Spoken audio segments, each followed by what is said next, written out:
एक पति पत्नी के खूबसूरत झांसे की कहानी। राय क्लब का हॉल मेहमानों से भरा हुआ था। हॉल की दीवारों पर रंग बिरंगी बत्तियां जगमगा रही थी। एक दूसरे का हाथ थामे दीपक और आरती जब मंच पर आए तो उपस्थित लोगों ने तालियां बजाते हुए दोनों को शादी की 25वीं सालगिरह की बधाई दी। उन्हीं में से एक ने पूछ लिया, भाई दीपक, तुम्हारी हैप्पी मैरिड लाइफ का राज क्या है? हंसते हुए दीपक बोला, खूबसूरत झांसा।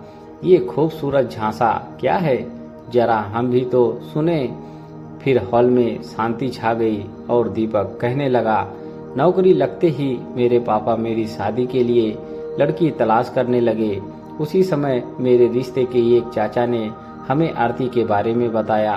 वो हमें आरती की तस्वीर दिखाकर उसकी सुंदरता, शिक्षा और अच्छे स्वभाव के बारे में बताने लगे। आरती हम सभी को पसंद आ गई थी।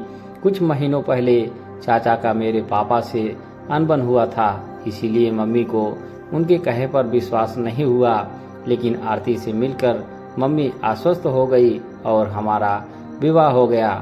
शादी के बाद मैंने नोटिस किया कि आरती बोलते बोलते अचानक हकलाने लगती है। मेरे पूछने पर उसने बताया कि बचपन में हुई एक दुर्घटना के कारण वह कभी कभी हकलाने लगती है। अपने साथ हुए इस धोखे का गुस्सा मैंने अपने सास ससुर पर निकाला। उन्होंने कहा कि आपके चाचा ने तो हमें यही बताया था कि आप लोगों को आरती की समस्या मालूम है। दरअसल चाचा ने दोनों परिवारों से झूठ बोला था। उन्होंने सोचा कि आरती की शादी कराकर उसके माता पिता से रुपए ऐंठ लेंगे और गलत लड़की से मेरा विवाह करा के वे पिता से अपने अपमान का बदला भी ले लेंगे। अब तो मैं चाचा के झांसे में आ चुका था। कुछ दिनों तक मैं आरती से नाराज रहा, लेकिन उसके सरल स्वभाव ने हम सबका दिल जीत लिया था। कुछ समय के बाद हमने डॉक्टर से कंसल्ट किया। इलाज के बाद आरती के हकलाने की समस्या दूर हो गई।